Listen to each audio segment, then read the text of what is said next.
people called this Rory's major, essentially. This was Rory's Open to essentially win. And I know a lot of people out there are going to say Rory choked. I don't think he choked. I think that's a bad take on Cam Smith. Went out there and got it. Like, that's what it comes down to. Rory didn't really do anything to, like, he didn't make a double bogey or triple bogey on like 17 or anything like that to kind of cough it up. Like, I think Cam Smith, a lot of people were thinking on 13 on Saturday, because I did go back and watch that. Like, double. When he made that double and he was almost like took a baseball swing out of that, he was standing in the fairway bunker. You're almost looking there like, dude, what are you doing? Like, take your fucking medicine. A lot of people thought he threw the tournament away from that moment on. Rory never did anything like that on Sunday. He literally just, we've all been there. Cam Smith was there the day before. The putts just did not fall. And that's just the nature of it. Yeah. And then like where I kind of go in on it is with the whole, did Rory choke? Did Rory not? Like, for sure, I think Cam went and got it. Like, do not get me wrong. Cam went and got it. I don't think Rory choked it by any means.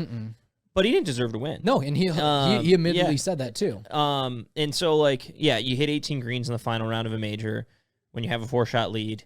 Well, tied for the lead, but Victor Hovland was obsolete. Like, you're going to think, all right, I hit 18 greens, I shot 200 par, like, I'm probably going to win the golf tournament. But it almost looked like as if, yes, he was hitting these 18 greens, and everyone's like, you can talk about, oh, he didn't putt well, Like, he lost, I think, 0.8 shots putting for the round. I'm looking at it right now. Approach-wise in that round, in the final round, he gained 1 shot on the field. For a guy who's a tremendous ball striker like him, like, I didn't think he was putting himself in great spots. He was playing almost conservatively, like, let's not make high numbers, which is a good round of golf, especially when you're 4 up and you're playing with the guy who you think you're playing against. Like, it's almost match play. But the moment he had to turn it on, when you go from playing so conservative to then have to flip the switch, like, it's too late. And he went from basically being the leader to being the chaser, and you can't just flip the script like that. Yeah, especially right in the back nine, where again he was going into that back nine with 3. Like, I believe it was a 3-shot lead, and in the matter of an hour, he was tied and then back down to Cam Smith. I mean, in his defense, like, and he said it, he goes, I honestly just was not putting the ball close enough to the hole. And yes and no, because they should, like, the PGA Tour actually put out a video of all the putts that, burned edges. And he had several putts. Like, when you want to win a golf tournament, you have to make a 12-footer or a big 13 or a 14-footer. Yeah. Like, I thought if he could have made the putt on 17 for birdie, he was going to get into a playoff with Cam Smith, and then he was going to win the playoff, because it would have got the momentum shifted back in his way. Yeah. And he hit a good putt. He hit a great putt. Again, it just did not break like he thought it was. But the par that Cam Smith made on 17, that'll be I think a par that you and I go back and we'll remember till the day we die. Yeah. I mean, like, everyone loved at the US Open talk about, like, the Matt Fitzpatrick bunker shot, like, kind of the iconic moment of the major. Like, that was the iconic moment of the winner, is like, I mean, like, what the fuck was he doing? I mean, obviously, like, you sometimes hit a bad shot, but he, like, chunked it short of the bunker. Like, and no one was getting up and down out of the bunker. So you're like, okay, no one's for sure getting up and down short of it. But, like, again, you get a guy who's a hot putter. He gets it to the right spot. He played conservatively somewhat. I mean, it was the right shot to hit, and then he makes the 10-footer and gives himself a chance. Yeah. I was wrong on the stats, by the way. Rory lost 1.3 shots putting on Sunday, but he also lost 0.2 shots on approach. Okay. So he actually lost shots on the field in approach. So just, again, like, he hit 18 greens, but you can, like, those stats sometimes can be misled, because I can go hit 18 greens, but if I'm 60 feet away, I actually have a less chance sometimes to make a 4 or a par on a hole or something than maybe being 10, 15 feet away just off the green. So, and I got, obviously, St. Andrews, you can get the humps and bumps in bad areas, but I do think there is an aspect of him playing a little bit conservatively, because in his mind, he probably was like, hey, I'm playing a match play against this guy I'm with, and this guy I'm with doesn't really have it. So if I can just outlast him, great. But he shot 70, he needed to shoot 68. And at a course where the guys were taking it pretty low, especially on Sunday, like, 68 was out there. And so, yeah, like, am I going to sit here and say Rory choked? No, because he didn't choke.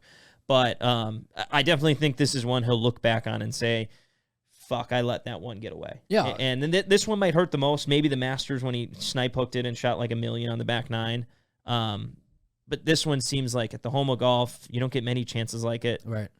It was his. I think he'll get another chance, but again, you're never going to get the... It's going to be 40 almost. Yeah, you're never going to get the 150 at that St. Andrews, right? It's a little bit different. But I give all the credit to Cam Smith because that guy he was an assassin out there, essentially. It was... I can't remember a putting performance like that in some time of where it just looked like anytime he got the putter in his hand, it was going in the hole. And to me, I know a lot of people they love Ricky Fowler's putting stroke, right? That's what a lot of people about his pick game. And pop. Yeah, and those guys both kind of stand a little bit upright. I think Cam Smith's stroke is very similar to that of Ricky's, but Cam rolls it that much better. And I will say credit to Rory though, because Rory, a lot of his struggles over the last 8 years of not winning a major was because of his putter. He got better at his putting this year, clearly.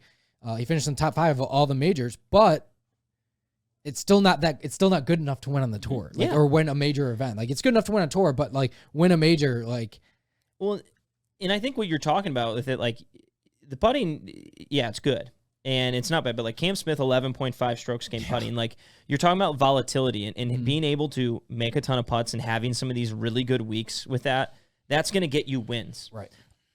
But you also have a much higher or lower floor, meaning you're not going to play as well. Where a guy like Rory, a phenomenal year in the majors, he beat 97.5% of all players combined, which is geez, man, that's good, but you didn't win a major.